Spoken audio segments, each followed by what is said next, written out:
Hello ನಮಸ್ಕಾರ BVG ಕಿಚನ್ಗೆ ಸ್ವಾಗತ. ಇವತ್ತು ನಮ್ಮ ಕಿಚನ್ ಒಳಗೆ ಮೊಮೋಸ್ ಮಾಡಿದ್ದೆ ನೋಡ್ರಿ, ಬಹಳ ಮಸ್ತ್ ಬಂತು. ಜೊತೆಗೆ ಒಂದು ಮೊಮೋಸ್ ಚಟ್ನಿನೂ ಮಾಡಿದ್ದೆ, ಅದು ರುಚಿಯಾಗಿ ಬಂತು. ಮತ್ತೆ ಸ್ಟೀಮ್ಡ್ ಮೊಮೋಸ್ ಆಗಿರೋದ್ರಿಂದ ಹೆಲ್ತಿಗೆ ಬಹಳ ಒಳ್ಳೇದು. ಹೆಂಗ್ ಮಾಡೋದು ಅಂತ ತಡ ಮಾಡ್ದಂಗೆ ಒಂದ್ಸರಿ ನೋಡ್ಕೊಂಡ್ ಬರಂಬರ್ರಿ. ಮೊದಲಿಗೆ ಇಲ್ಲಿ ಮೊಮೋಸ್ ಚಟ್ನಿಗೆ ಒಂದು ಪಾತ್ರೆಗೆ 2 ಗ್ಲಾಸ್ ನೀರ್ ಹಾಕಿ 4 ಟೊಮೆಟೊ ಹಣ್ಣು, 4 ಬ್ಯಾಡಗಿ ಮೆಣಸಿನಕಾಯಿ, ರುಚಿಗೆ ತಕ್ಕಷ್ಟು ಉಪ್ಪು, ಸ್ವಲ್ಪ ಬೆಳ್ಳುಳ್ಳಿ, ಶುಂಠಿ ತುರಿ, ಸ್ವಲ್ಪ ಬೆಲ್ಲ ಇವೆಲ್ಲ ಸೇರಿಸಿ ಕುದಿಯಕ್ ಬಿಡೋಣ. ಇವಾಗ ಇದು ಚೆನ್ನಾಗಿ ಕುದಿತಾ ಐತಿ ನೋಡ್ರಿ. ಟೊಮೆಟೊ ಎಷ್ಟು ಸಾಫ್ಟ್ ಆಗೈತಿ.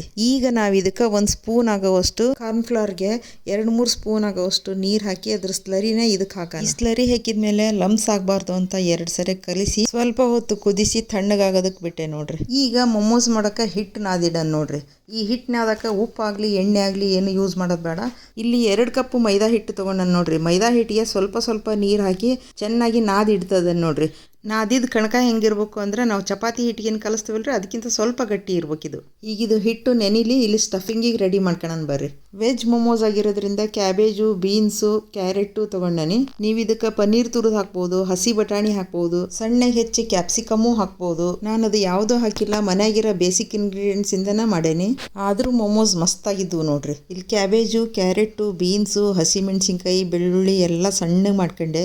ಮೊಮೋಸ್ಗೆ ಎಲ್ಲ ವೆಜಿಟೇಬಲ್ಸ್ ಕಟ್ ಮಾಡೋದಕ್ಕಿಂತ ಚಾಪರ್ಗೆ ಹಾಕಿ ಸಣ್ಣ ಮಾಡಿದ್ರೆ ನಮಗೆ ಸ್ಟಫಿಂಗಿಗೆ ಈಸಿ ಆಕತಿ. ನಾನು ತಗೊಂಡ್ರೆ ತರಕಾರಿ ಎಲ್ಲ ಸೇರಿ ಇವತ್ತು ಅರ್ಧ ಕೆಜಿ ಇರ್ಬೋದು. ಅಷ್ಟರಲ್ಲೇ ಒಂದು 25-30 ಮೊಮೋಸ್ ಆಗಿದ್ವು ನೋಡ್ರಿ. ಸ್ಟಫಿಂಗ್ ಒಂದ್ ದಿವಸ ಮುಂಚೆ ಮಾಡಿಟ್ರೆ ನಮಗೆ ಮೊಮೋಸ್ ಮಾಡೋಕೆ ಈಸಿ ಆಗ್ತತಿ. ಇಲ್ಲದೆ ಇದ್ರೆ ಸ್ವಲ್ಪ ಟೈಮ್ ತಗೊಂತತಿ. ಇಲ್ಲಿ ಎಲ್ಲಾ ತರಕಾರಿನೂ ರೆಡಿ ಆಯ್ತು.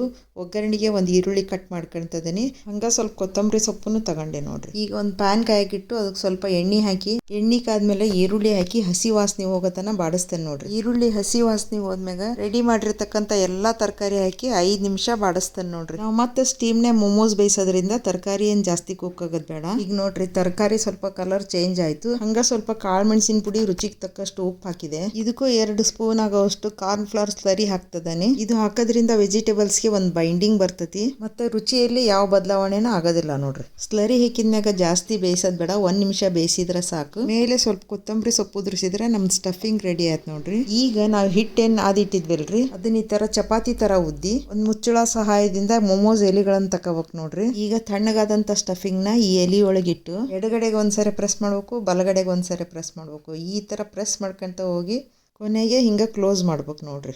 ಈ ತರ ಮಾಡೋದ್ರಿಂದ ಮೊಮೋಸ್ ಗಂಟು ಆಗೋದಿಲ್ಲ. ನೀವು ಕಡುಬು, ಮೋದಕ ಯಾವ ಶೇಪಲ್ಲಿ ಬೇಕಾದ್ರೂ ಮಾಡ್ರಿ. ನನಗೆ ಇದ ಈಸಿ ಅನಿಸ್ತು ನೋಡ್ರಿ.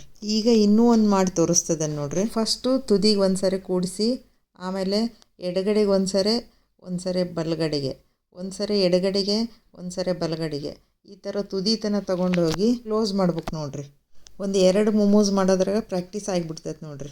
ಇದೇ ಥರ ಎಲ್ಲ ಮೊಮೋಸು ಮಾಡಿದೆ. ಈಗ ಸ್ಟೀಮ್ ಮಾಡಕ್ಕಂತ ಒಂದು ಪಾತ್ರೆಯೊಳಗೆ ನೀರು ಕಾಯಕ್ಕಿಟ್ಟು ಇಲ್ಲಿ ಎಲ್ಲ ಮೊಮೋಸ್ಗಿನ್ನು ತುಪ್ಪ ಸವರ್ತದ ನೋಡ್ರಿ. ಇಲ್ಲಿ ನೀರು ಕುದೀತಾ ಐತಿ. ಮೊಮೋಸನ್ನ 15-18 ನಿಮಿಷ ಸ್ಟೀಮ್ ಒಳಗೆ ಬೇಯಿಸ್ಕೊಂಡ್ರೆ ಬಿಸಿ ಸ್ಟೀಮ್ಡ್ ಮೊಮೋಸ್ ರೆಡಿ ಆದವು ನೋಡ್ರಿ. ಒಬ್ಬೊಬ್ರು ಮೈದಾ ಹಿಟ್ಟು ಇಷ್ಟಪಡಂಗಿಲ್ಲ, ಅಂತವ್ರು ಗೋಧಿ ಹಿಟ್ಟಿನಲ್ಲೇ ಮಾಡ್ಕೋಬಹುದು ನೋಡ್ರಿ. ಇದಕ್ಕೆ ಮೇಲೆ ಒಂದು ಸ್ವಲ್ಪ ಗಾರ್ನಿಶಿಗೆ ಕೊತ್ತಂಬರಿ ಸೊಪ್ಪು ಉದುರಿಸಿ, ಈ ಕಡೆ ಚಟ್ನಿಗೆ ಏನು ಬೇಯಿಸಿಟ್ಟಿದ್ವಲ್ರಿ ಅದನ್ನ ಗ್ರೈಂಡ್ ಮಾಡೋಣ ನೋಡ್ರಿ. ಇಲ್ಲಿ ಟೊಮೆಟೊ ತಣ್ಣಗಾಗೈತಿ. ಇದಕ್ಕೆ ಯಾವುದೇ ಥರದ ಒಗ್ಗರಣೆ ಏನು ಕೊಡಂಗಿಲ್ಲ, ಜಸ್ಟ್ ಹಂಗೆ ಮಿಕ್ಸಿಗೆ ಹಾಕಿದ್ರೆ ನಮ್ಮ ಮೊಮೋಸ್ ಜೊತೆಗೆ ಚಟ್ನಿನೂ ರೆಡಿ ಆಯ್ತು ನೋಡ್ರಿ.